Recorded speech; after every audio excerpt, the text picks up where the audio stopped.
vote by the members of the public is when you are also delivering. Their interests are also being factored in. So riding on probably, say, populist ideas is one of the mechanisms of maintaining your political popularity? Yes, normally politicians, populist ideas and propaganda is one of the tools they use. And that's why there are a lot of fake information. Yes.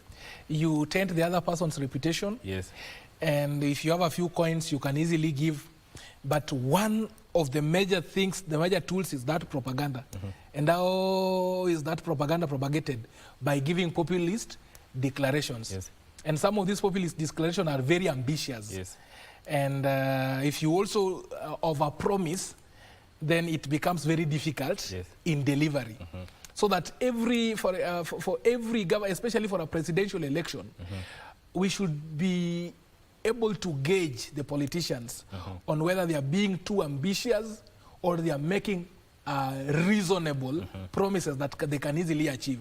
Because when you make unreasonable promises like that which were made in the both Azimio and the Kenya Kwanza, they made very unrealistic manifestos which we knew very well would crunch. They promised to reduce the cost of living within the first 100 days, but the situation at that time was very dire. So that populist drove them. But right now, to maintain them at the top, you must be seen to be working for these people that you actually promised. Case in point, 1 man, 1 vote, 1 shilling. That seems to resonate well, especially with the people on the mountain.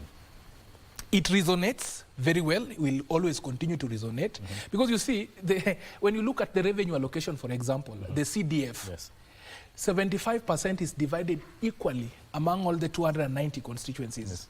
Then the remainder of 25% is divided based on the number of wards in a county. So that they are like, I think Juja here, I mean Ruiru, the population is very high as compared to other constituencies that have just barely less than 20,000. There's a constituency with more than 200,000 electorates. And so the 1 shilling, 1 man, 1 vote really resonates with the mountain. But you must also ask yourself, why did they oppose the BBI? It's because there was a populist approach to fight the BBI, which also resonated with them. That this was just a way of trying to make kingpins and dynasties, and that it was high time for the Kenyatas to leave.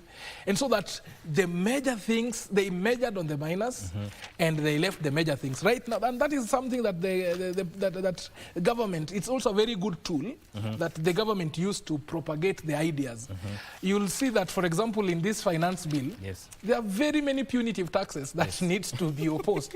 But they have deliberately given very much audience on the VAT exemption of 10 shillings. They have also given a lot of limelight on the motor vehicle tax, which basically I know, you'll tell me, with politics and everything, everyone will be concentrated on the 2 taxes. And the president will just say that I have considered your views and I have scrapped the 2, and everyone will clap. Yet the other punitive taxes remain in force. So the idea is to read the fine print. Read the fine print. Actually, the LSK sent the fine print to us. We are going to give our comments. There are a lot of changes that are coming from the Excise Duty Act, from the VAT tax. There are a lot that needs to be really looked at, including the proposed turnover and I mean the taxes on multinational companies, which has been now raised to about I think it should be around 750 euros, which translates to about 89 billion. I mean, that can tell you where we are headed to. There are so many others, for example, sale of bonds and security bonds. So there are so many things that if we really concentrate on the 2, the government can easily get away with these others. Because they will say, now we have considered your plight, we have erased this and this and this and this, and then we will be clapping them. But then the aftermaths of the finance bill will really come to follow us. Yes, actually, that story is still carried on is highlighted on the first page of the Standard newspaper, where they're saying, raid on bread. Kenyans paying at increasing taxes. Taxation proposals for the 2024 budget spark outrage, with Kenyans saying Treasury's bid to raise more taxes will serve to push essential items out of reach. Essential items out of reach. That's very true. Yes. That's very true. That when VAT is scrapped on bread and other consumable goods, it means that these products will be out of reach of many individuals. You see, the yardstick that members of parliament should use in actually scrutinizing this bill is not their own income. You see, many a times members of parliament look at it from the point of it's only 10 shillings. 10 shillings will not have any difference from their point. Yeah. But you see, there are others who are struggling to put up this bread, and again with all other incentives being scrapped off, including the youth fund, including the school feeding program, and then you also want to increase bread. There are the members of the public who are still displaced. In fact, in some schools in Baringo, there are parents who, they are internally displaced people who have resisted being removed from the school because one, they do not have a place to go, number two, they don't have food. So they want to rely on this. But like I have said, that is just but a tip on the iceberg. There are other tax proposals that have been raised in this finance bill that if we don't look at them in their totality, they'll come to affect us. Look, for example, the proposed motor vehicle tax. Already we pay money when you just buy 1 liter of fuel. You pay almost 47% tax on that. And when you import that car, for example, you also have to pay certain taxes. For example, when you also deal, there is also an advance tax on the same motor vehicle. And does owning a car constitute an income? Because you see there is one famous case of Eisner versus Makomba, which is a case that it's a locus classicus case when it comes to matters taxes. You don't tax the tree, you tax the fruit. So what does that, what question does it raise? It means that by owning a car, does it mean that you are making an income? That every year you'll have to pay around 2.5% when you go to take your insurance. The other thing is that you see, the other thing that I also noted is that there is a proposal to increase, to introduce now a tax, 16% I think, on the trust. Transferring a property to a trust. Those are some of the exemptions that were in the Stamp Duty Act. So right now it means that if you are transferring a property to yourself, because a trust basically is formed by members of a family to hold property for them. It means that when you are transferring a property to yourself, whereby you are not getting any income, then you have to pay a tax. So there are things that we need to question. There are things that we need to interrogate. What informs the finance bill of 2024? And number two, has the previous finance bill, because accountability demands that you tell us that previously we had these proposals, we had these new taxes, and they have positively impacted on us. But that is not the case. We are still short of the revenue that we need to collect. There is still a lot of outcry on the cost of living. The JSS teachers are on strike today. Because they have not been employed on permanent and pensionable terms. There is a looming crisis with regards to the clinicians. In fact, there was they failed to agree yesterday with the counties, and they want the national governments to intervene. And there are so many things. There are so many things that are coming, and they keep coming. So then you ask yourself, where is the result? So if we could see the result, it could be very easy even to motivate the public to actually pay more taxes. And you know, you cannot compare us with the United States of America, for example, or that have car taxes, I mean motor vehicle taxes. That is an economy that is totally developed and is totally different from us. And they get results from the taxes they pay. You see, they have a lot of incentives from the taxes. They can see the results. But is that the situation here in Kenya? But now one would ask, up to what limit can taxation go? Like I told you, the taxes are informed by so many things. It is informed by the global policies. It is informed by the budget. Because you see, when a budget is created, it's us Kenyans. The main source of revenue for the government is taxes. So the more, the bigger the budget, the more the taxes. And the question then we need to answer is that, can we account for the taxes that we have paid for? Because we could be paying a lot of taxes, then it goes to someone else's pocket. So it means that we are just financing someone's lifestyle. You see, there are members of parliament or cabinet secretaries, within just 1 year, they were raising apartments and buying houses in Karen.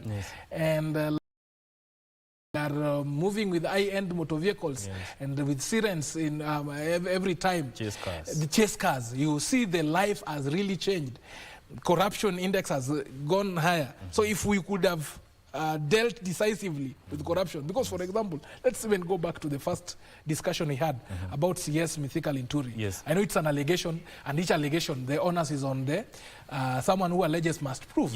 But you must ask yourself, how many steps will we be going backward? We collect, then it is taken. Because in that fertilizer scandal, someone must have taken a huge chunk home.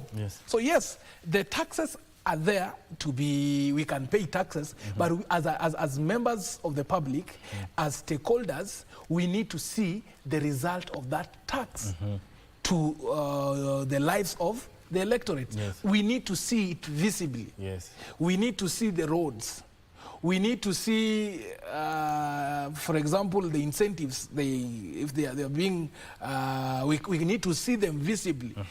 But with those taxation without any result, then we frown upon it. And maybe the government should come out to tell us, the government of our president should come out to explain to us, so that we believe that this is how much we have raised, and these are the results. It's the same with even foreign trips. So it's about accountability. And utilizing these taxes or these resources in a manner that Kenyans can follow and see the results. And appreciate. Because you see, we have public participation, but we always know the result, the end of the public participation. It's all we are always sent out there, the comments, and once the parliament has been whipped, see, there is a chief whip. Osoro will come out guns blazing and whip the members of Kenya Kwanza. The minority will also whip their members. And then your public opinions and public participation, they are swept under the carpet. So it shows the fact that the members of parliament have also forgotten that they have the mandate of the people. So to represent the people. So the public's views must be heard. And they must be taken into consideration.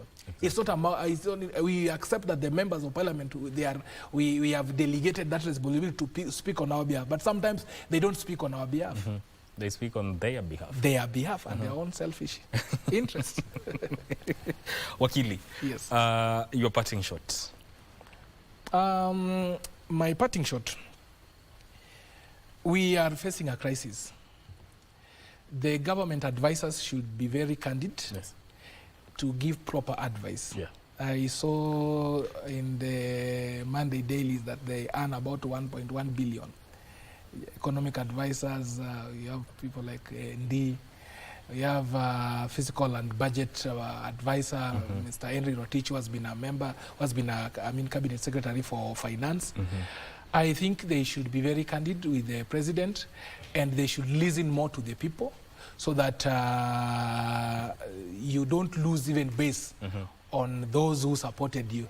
Because you see, when it hurts, it hurts everyone. Yes. There is no supermarket for Kenya Kwanza and that of Azimio. Yes. There is one supermarket, there is one pricing, and if the price of unga is 1,000, it's 1,000 for everyone.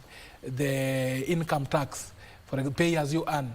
You see, right now it's very expensive to be employed because every employer, every tax is geared towards like oppressing them. Yes. The car levy is here now. There is also the aspect of the house levy. There will be other levies just on this. So I think my parting shot is that it's not yet late. Yes. We can still make things right. Yeah. And public participation should be objective. Yes. Not just a formality. Yes. Thank you. Thank you, Wakili, for joining us on The Viewpoint here on Good Morning Kenya. You are welcome. Yeah, we've been speaking to Wakili Peter Wasaga, who is the advocate of the High Court here on Good Morning Kenya. Don't go too far. Good Morning Kenya continues shortly. My name is Mike Megwe. Stay with us.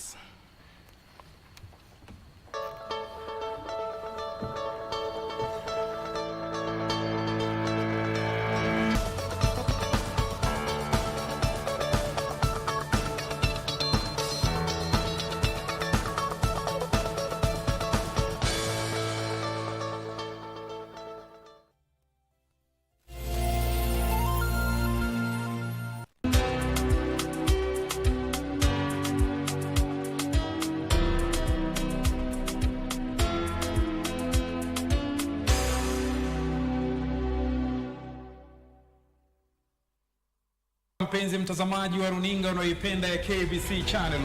Over the years, we have been at the forefront of broadcast trends to bring you the best of news, entertainment, how high-end are we speaking? And sports. You have the power to take your favorite broadcaster to the top. KBC Channel 1 has been nominated in the TV Station of the Year category in the 7th edition of the Kuza ICT Awards. Favorite TV station. To vote for KBC via SMS, simply use the short code 15601 and follow the prompts at no cost. Or visit www.kuzaawards.co.ke and follow the registration instructions to vote. KBC Channel 1. Kenya's watching. Good afternoon, ladies and gentlemen. Your man, Xavier, has arrived safe and sound. You boys, you think we are flies on the wall? Perhaps you come in here and continue chatting like parliament of monkeys without a care. Now, I know what you're all already thinking, but I am totally sane and this is just temporary. Mwalimu, are you living in the streets too? You mean you have a kid? How? He fell from heaven to Zacchaeus' lap.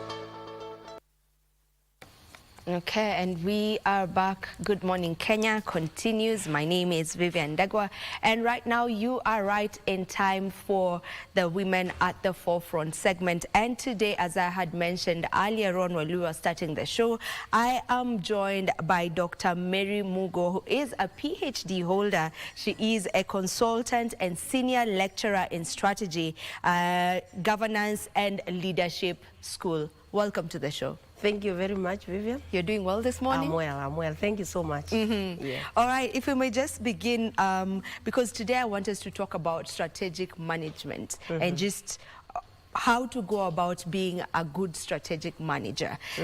What does strategic management entail? Yeah, thank you. Thank you so much, Vivian. Let me start by saying that any human being, any organization, any nation must engage in strategic management. Why? Because it is one thing to be a manager, it's another thing to be strategic in your management. Now, strategic management basically involves the decisions that you make, the series of decisions that you make so that you can achieve your goal. And strategic management has various components. The first component is that you must be able to analyze your environment. So environmental analysis is the first thing that you must do in strategic management, so that you get to know from the internal aspect what are our strengths, what are our challenges, what are the opportunities, what are the threats. And then you do the external environment, which basically you do through what we call PESTEL. You look at the politics, the social aspect, the technological aspects. And then the second thing that you do when you analyze the environment, then you do strategy formulation. So you formulate your strategies. And strategies generally are 3 levels, 4 levels, so to speak. So you have the corporate level, or for example, if it's a country, you have the national level, and then you have the business level, the functional level. And then after you formulate your strategies, the third component is strategy implementation.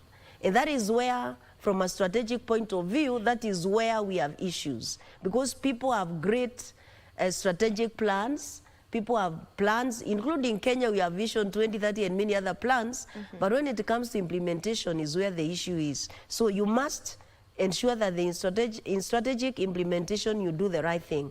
And then the fourth component is strategy evaluation and monitoring. Once you have your strategy in place, if you are a good strategic manager, you must also continuously monitor your strategy and then evaluate your strategy at a point in time. That's the difference between monitoring and evaluation. When you monitor something, you do it continuously.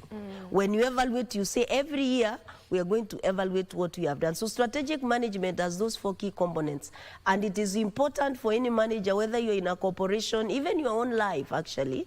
I keep saying that strategy is everything in life. Even sitting down is strategic because you must be able to sit in a certain way for you not to fall. True. So strategic management is about life. Basically, that is what strategic management entails. Yeah. As you've mentioned, we set plans, right?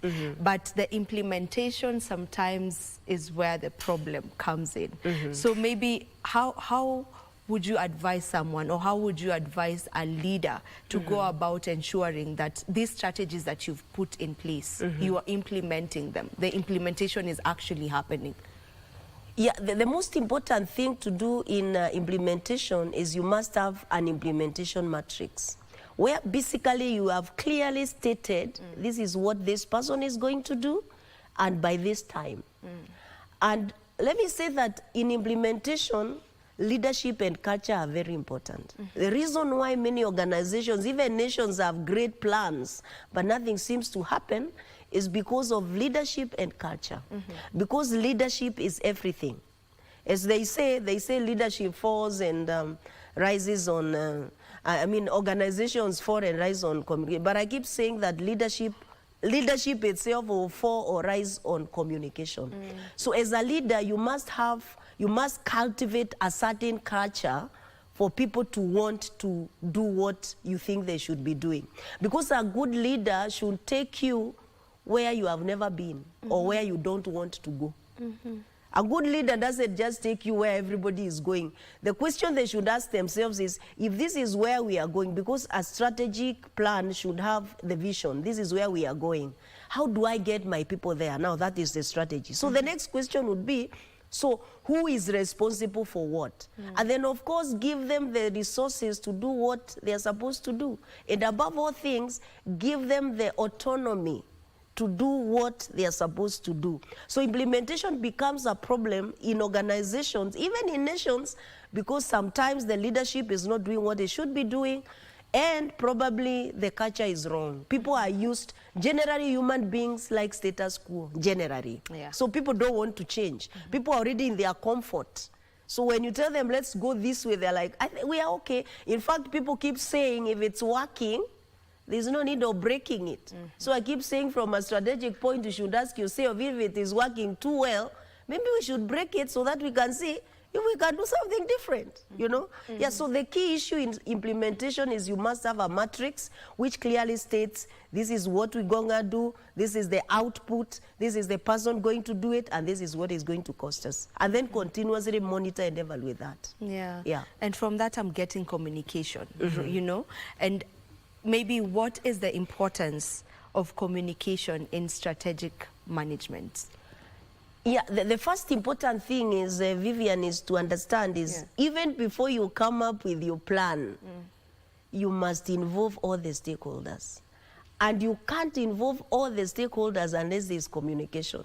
You must communicate to the employees or to the citizens and tell them, this is where I want us to go. What are your views? So in strategic management, transparent and authentic communication is very important. It's not just communication, but you're communicating in a transparent manner. You're telling people, why is it that we need to go this way? Which tells you in strategic management, you don't force things. No. You're supposed to speak to people, let them understand why as a leader you think this is where we should be going. Because you, in a vision, in strategic management, the people you lead must buy your vision. If they don't buy your vision, you find yourself either going alone or forcing them to go with you. And that doesn't work in strategy. So for them to buy your vision, you must not just communicate, but you must inspire them in your communication so that they feel that what the leader is saying is worth our time and is worth us leaving our comfort zone. So communication must be transparent. Why? Because people need to understand where you're going. And communication also comes in because as you implement your strategy, you must always get feedback. Because you see, the implementer is not the leader. The person who implements strategy are the people, what we call in strategy, the functional areas. For example, if KBC has a strategy, the people implementing that strategy are yourselves. So it is important that the management gets to know from you guys what is happening. And the only way that can be done is communication.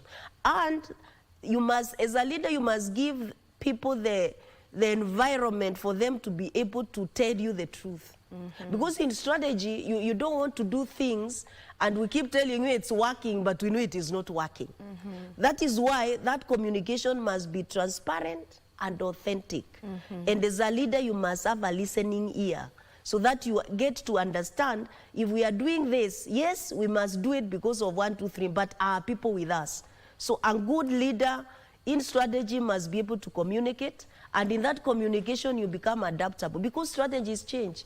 When you do the environmental scan, you realize that the environment is dynamic. What worked last year may not be working today.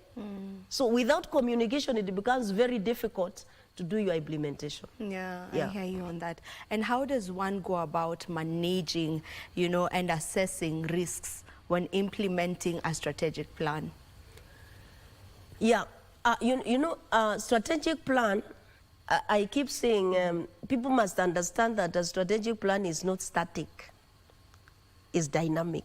You cannot do a plan today and sit for 5 years and say we have a plan. No. Plans must be, reviewed every year or every 2 years because the environment is dynamic. Now, the first thing that you must do when you want to manage risk in strategy is you must identify those risks. So what are the risks? After you identify them, you assess them.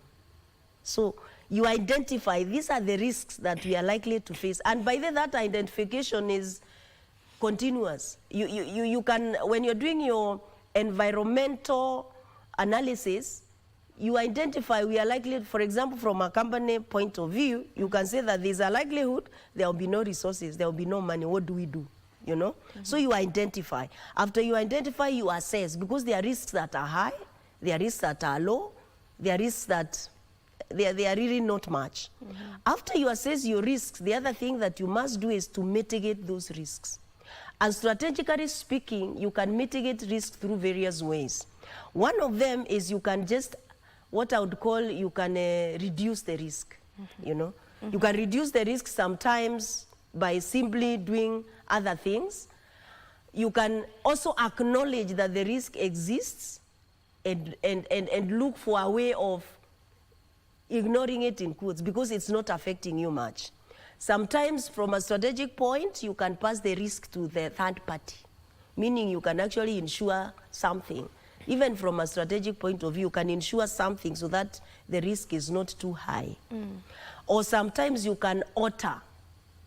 Altering basically means that you can look at the risk and say, we need to alter our plan for us to avoid this risk.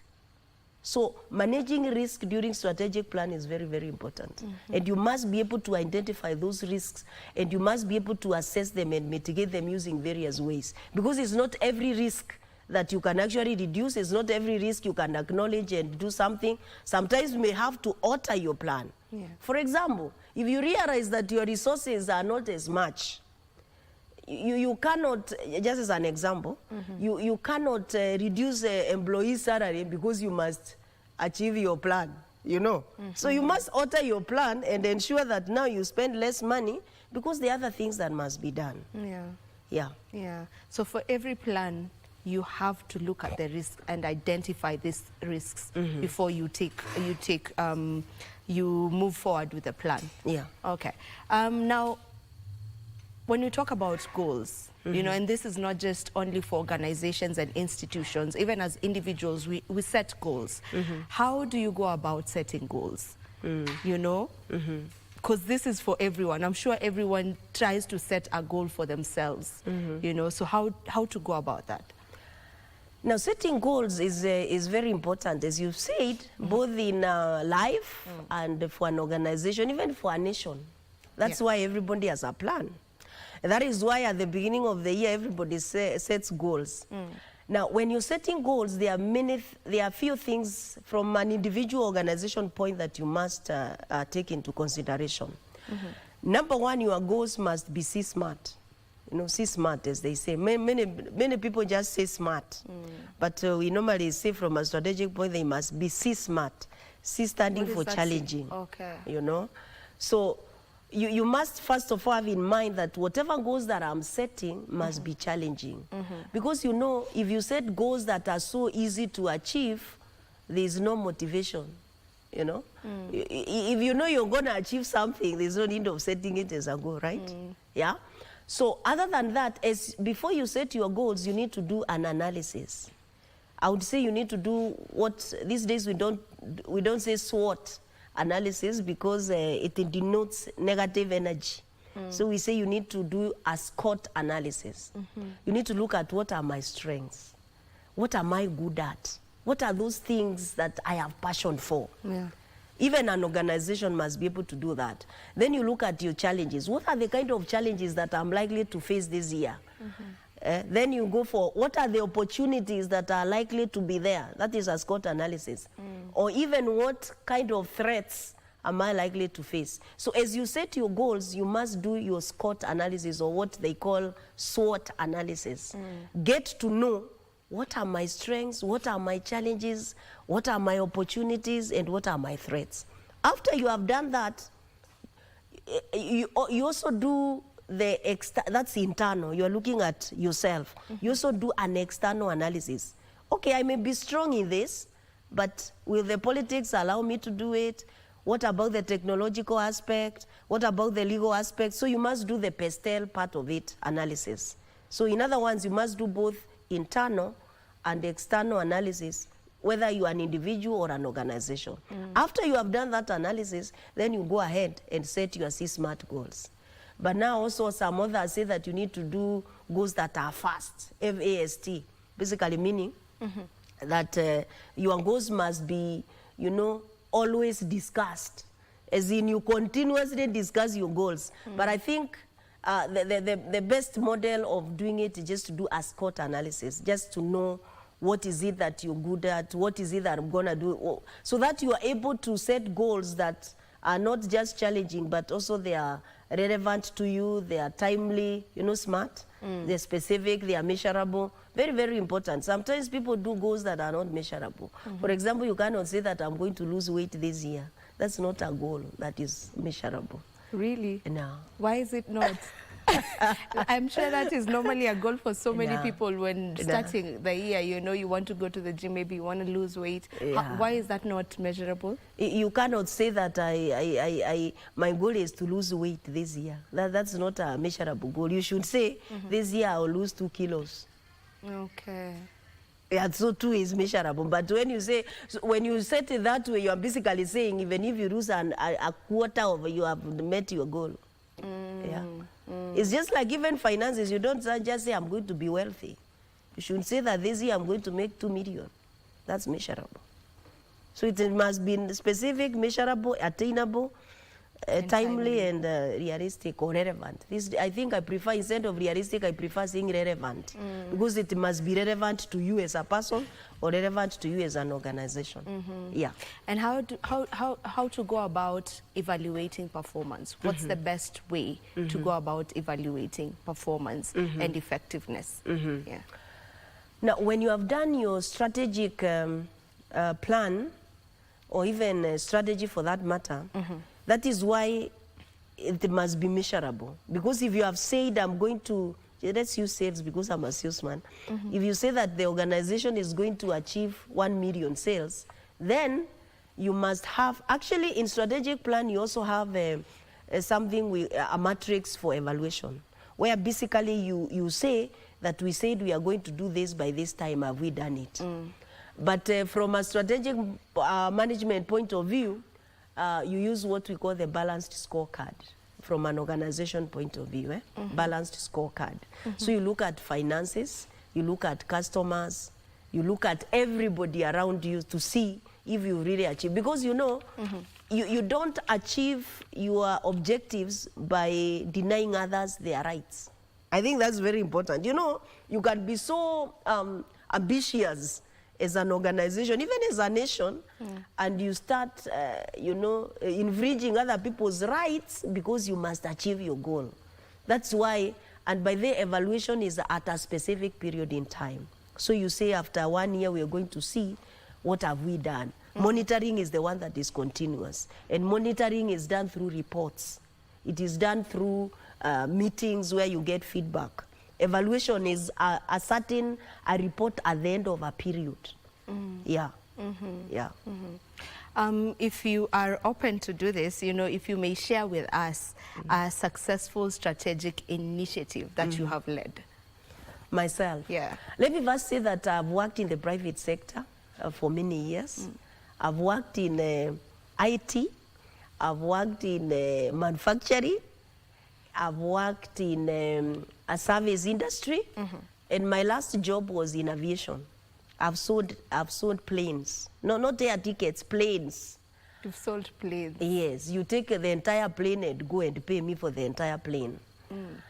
Before I retired strategically, because I retired strategically and went to teaching. How do you move from selling planes to teaching? Not to say that teaching isn't, you know, but... Yeah, I agree. Actually, I'll shock you that my last job in the private sector and my first salary in teaching, the difference was 5 times. So okay, this has led me to... No, it's part of strategy. Yeah. I'm saying that I retired strategically. Okay. You know, so you know when you see when as a person you must decide this is what I want to follow. So I'd worked in the private sector.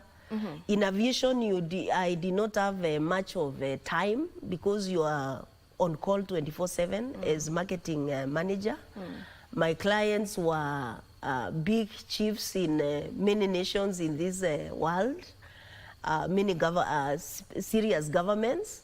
So I just decided I just want a change of career. And I teach not because I'm paid, but I teach because I like my mission in life. Let me put it that way, because we are talking about strategy. My mission in life is to affect people's lives positively. So if I meet you, even if you're house sad or you have a problem, even students know, even if I'm chasing you away, I will chase you in a way that will leave you a better person. So I just decided to pursue that. But let us go back to the strategy. So I've been a marketing manager, marketing director, sales and marketing manager. And that involves a lot of strategy. When I went to teaching, I became a chair of department. I became a dean of faculty of business and economics. And it requires a lot of strategic thinking, so to speak. Sure. Especially in teaching, you need more of strategic thinking than strategic plan. Because strategic plan is for the entire university that says we need to have this number of programs in your faculty. But you see, having come from the private sector, I had to engage in strategic thinking in my faculty So that I would call even, I introduce career days in my faculty, which would be supported by private sector.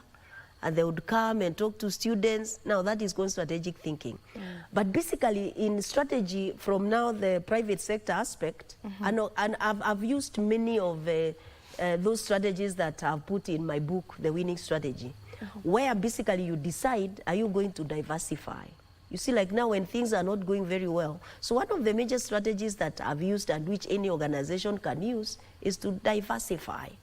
For example, even KBC has done diversification, because diversification can be either related or unrelated. Related in terms of, for you guys, you have radio for which speaks in different languages. That's diversification. Yeah. Another strategy that is used a lot, other than diversification, is a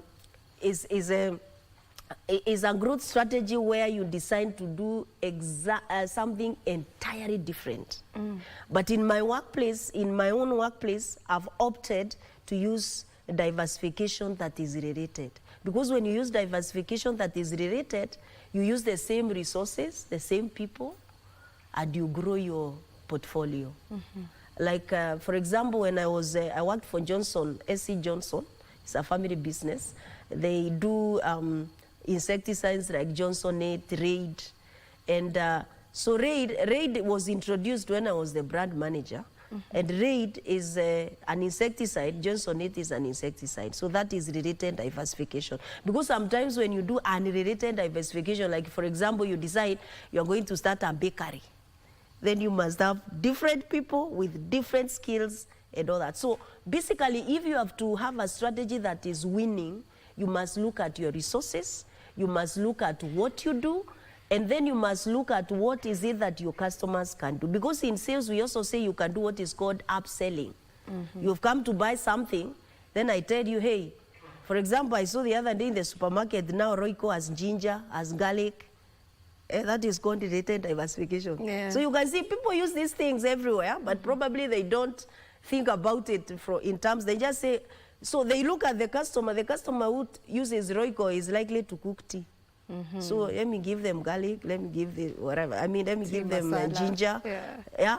Then they realize, hey, guys who use Bluebird also use peanut. Yeah. So those are, basically you must look at your customer before you even decide which kind of strategy are you going to take. What is it that the customer, that's why in strategy analysis, you must analyze issues first before you decide this is the way I'm going. Yeah. Yeah. All right. Now, I want you to speak to someone who's watching us right now and they would want to get into this field of being a strategic manager. Maybe how do they go about enhancing their skills? Yeah. First and foremost is you must have the attitude of continuous learning. Because in strategy, we say what worked yesterday may not work today. So if you have been, if you are always saying this worked last year, why are we changing, then there's a problem. So you must continuously learn as a person. In strategy, continuous learning is key. And you must be somebody who is always reading and learning. And other than that, you also must be a strategic thinker. You must be adaptable. You know, you can't be a strategic manager and you are rigid. You must be adaptable. You must be visionary. You must be somebody that, and some of those things is not just about reading. It's just a decision you make as a leader. Because, you know, strategy starts at the top. Of course, with communication going all through. You must be somebody who is able to visualize. You know, we normally say in leadership that you create your future.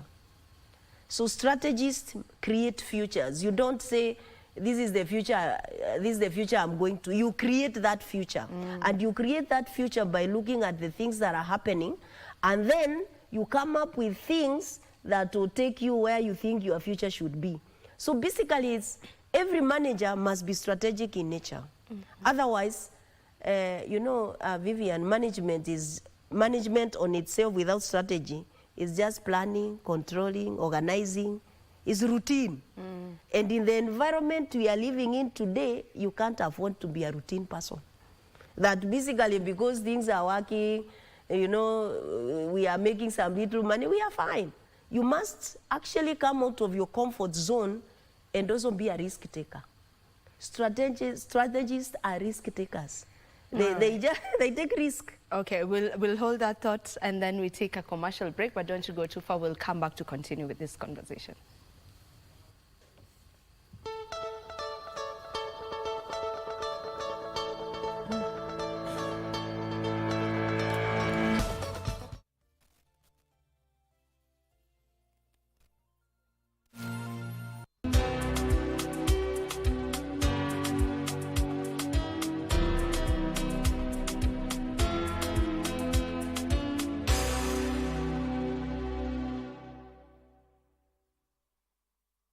Maisha mazuri Maisha mazuri ya Get to stage kibe. Nimekuja kuwa show vile tutafanya. Sisi hatubahatishi na raha na karaha. Twende. Eko na watoleni wote mliwarembo. Ninawapa namba 1, siwasemi kwa mafumbo. Kwamba ni kweli wazazi hawajawapa watoto wao uhuru na nafasi ya kujieleza. Nampa mtoto wake nafasi ya kujielezea, ndipo amsaidie katika changamoto zake. Wazazi hawawapi watoto wao fursa ya kujieleza ama uhuru wa kujieleza. Watoto hao wanapotoka kimaadili kwa sababu wazazi wao hawawapi wakati wa kutangamana nao ili watoto wao wawaelezee mambo yanayowasumbua. Good afternoon, ladies and gentlemen. Your man, Sevilla, has arrived safe and sound. You boys, you think we are flies on the wall? How comes you come in here and continue chatting like parliament of monkeys without a care? Now, I know what you're all already thinking, but I am totally sane and this is just temporary. Mwalimu, are you living in the streets too? You mean you have a kid? How? He fell from heaven to Zacchaeus' lap.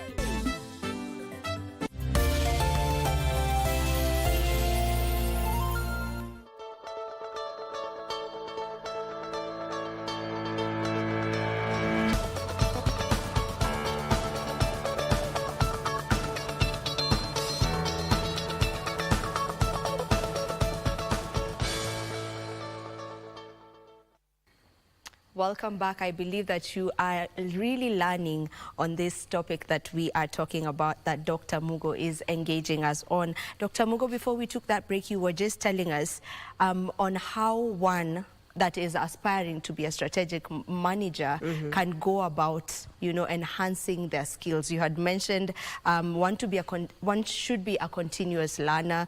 One should create their own future. You create your own future. You don't look at the future like that. You create it. And then you were, before we took that break, you were on the point of you have to be a risk taker. Yeah. So if you may pick it up from there. Yeah, Vivian, you know, in the strategy, you basically in life, you take risks. You know, even standing, you're taking a risk. As you sit on this seat, you took a risk that basically you can sit and the seat decides to fall, right? But basically, in strategic management, why you must be a risk taker is because you cannot create a future without taking risks. People who don't take risks or who are risk averse are simply people who thrive in comfort zone. So you must get out of where you are. Otherwise, if you don't take risk, then you have what we call status quo. But then there's also a strategy that enables you to remain at status quo. So there are people who remain at status quo just doing routine. But for you to be a good strategic manager, you must be a risk taker. In other words, you must do those things that you are afraid of doing. That's how I explain being a risk taker. You are doing those things that you are afraid of doing. You know, there are those things that you are like, am I really going to do this? You must be a risk taker. Then you must be an adaptable person, because in strategic management, things change every other time. You can't be someone who says, you know, we must follow this route, but things change. Yeah. Maybe you wanted us to do something, and then you realize, hey, we can't do this because of 1, 2, 3, maybe resources don't allow, or probably we simply doesn't work now. Technology is changing these days. So you must be adaptable to a point you can actually alter your plan completely from a strategic point of view. Yeah. And on that, I actually had a question on that, because things are changing, especially digitally. So how do you go about, you know, putting up strategies that will employ, that will foster rather the adaptability? You know, will foster adaptability in these changing times, especially with the digital trends that keep changing over and over. Yeah.